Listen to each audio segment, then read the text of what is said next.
I previously held the belief that being detached meant being indifferent or not caring or being nonchalant, right?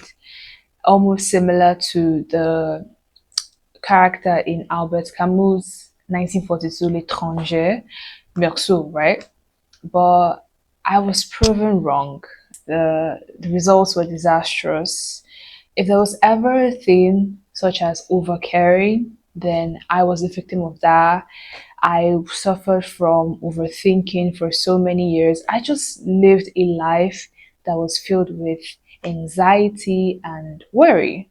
That's why in this video, I'm gonna be explaining what detachment actually is and how it could change the course of your life. I got my notes today, so it's about to be a very, very good one. Let's go. So, what is detachment?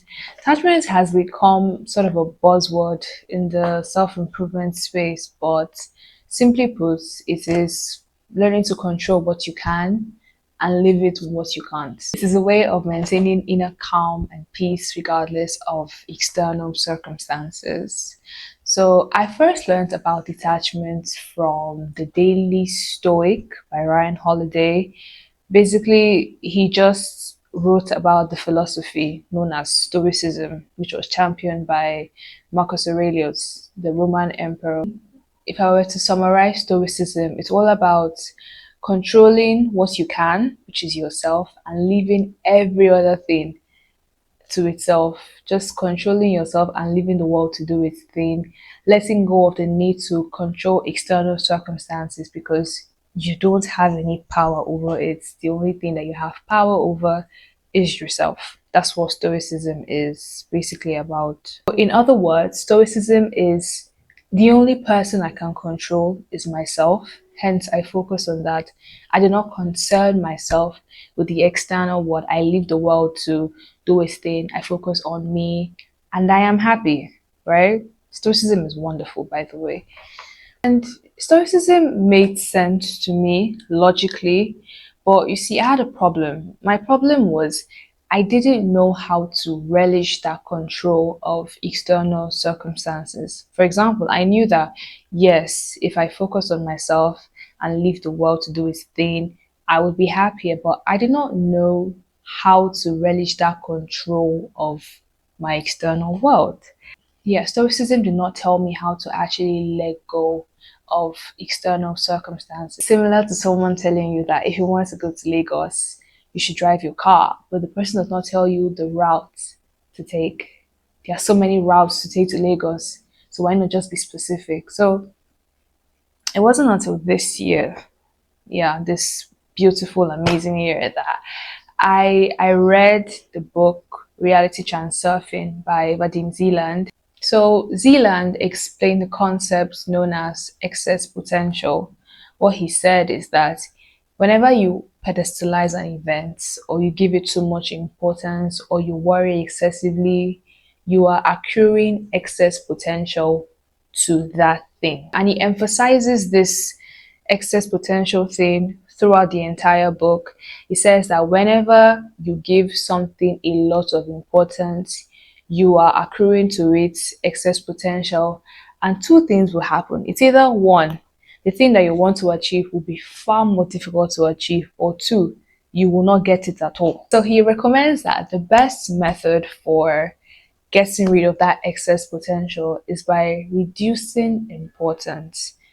So what reducing importance means is that not taking things overly seriously, not worrying excessively, not looking at something and then making it out to be this big, huge thing, always knocking things off its pedestal, not taking things like, oh my God, this is scary or this is big, just seeing things as, oh, yeah, this is it. I could do it. It's not that big of a deal. In fact, the catchphrase that comes to my head when I think of reducing importance is it's not that deep. It's never that deep because in reality it actually never is. Reducing importance is not taking things too seriously, wanting something but being okay without it, not being anxious over some future event, just allowing yourself to be.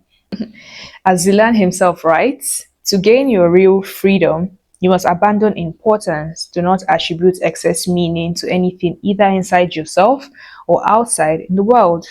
So, in other words, what Zeland is saying that in order to be happy, you need to depedestalize events, reduce the importance, see everything as achievable.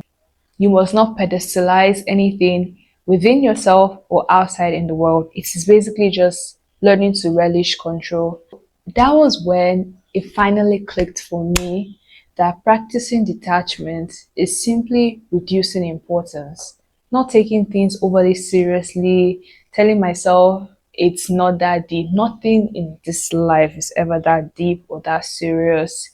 And yeah, everything is doable. There's nothing that you want that you cannot get. And of course, there was some may argue that if I become detached, that means I'll become numb or I'll be indifferent or nonchalant. But what if I'm a really caring person? What if whenever I do things, I invest my mind, body, soul. I'm a deeply empathetic person and I like to fully put all my life or put all my efforts into something. How can you tell me to stop caring about things? How am I supposed to enjoy the beautiful complexities of life if I'm detached from it, right? And to that, I'll respond by saying that detachment is not indifference. Detachment is not even being nonchalant. Detachment is caring without worrying. That is what people don't know. You can care about something, but still be fine without it. You can want something, but still be good without it, right? It's knowing that with or without, I will always be good because the only thing I need ultimately is myself. And if I have myself, I'm okay. So I want to give a practical example of what practicing detachment or reducing importance can look like. For example, if I wanted 1 million subscribers, which I do by the way, the first thing I would do to look at that my big goal of 1 million subscribers is by reducing its importance. First of all, stop looking at it like this very big thing, seeing it as achievable, knowing that even if I don't have the 1 million subscribers, I will still be okay, right? My life will not end. I can still be very, very happy with or without. Using the importance of the goal. If the goal was somewhere here in my head, I would have to like bring it down and see it as doable and not as this very big thing. As Zealand himself put it, very high goals are not difficult to achieve per se. It is the accepted stereotypes and the mind's false thought patterns that make them difficult to achieve. Basically, he's saying that nothing in this world is actually difficult to achieve, all in our mindsets. And the next step would be, of course, now that I have reduced the importance and seen it as achievable, I then need to put one foot in front of the other. Simply means just taking steps in the direction of that goal. I could continue to film the videos, continue to edit better, learn how to continue to be a student of my crafts, improve with each video. Then eventually my goal of 1 million subscribers will actualize. And that's it. So from my example, this process is overly simplistic, but I promise you it's not that easy because when you start reducing importance, you realize that it's actually very, very difficult to not worry about things. It is easier and more obvious that when something happens like this, your brain goes into overdrive. You want to start worrying and having anxiety and looking at this thing like very serious and this. That is the normal reaction. That is what everyone around you does. That is the conventional worldview. It is more difficult to look at a situation objectively, look at it like an external observer, not yourself, and then look at it like, oh, okay, wow, this is what is happening. So, what can I do to fix it or reducing the importance? It is far more difficult to do that. But I promise you, if you can actually take the time to do it, it will change your life. It has changed my life in so many ways, and some it just I don't know, and sometimes I'm in awe of it because it's like, how have I lived my life for so long with pedestalizing things. How did I even live for all these years? Sometimes I look back and I'm like, whoa, wow, I can't believe I did that. Practicing detachment will change your life if you apply it. So ultimately, practicing detachment is important for everyone who is plagued by external circumstances, people that do not feel in control of their life, people that feel that life is always happening to them and they always have to struggle for everything. Its applications lead to a balanced and happy life. I hope with this video I've been able to maybe not convince you per se, but at least I'm steering you in the direction of practicing detachment, which will help you. So yeah, thank you so much for watching. I really enjoyed making this video and I'll see you in the next one. Bye.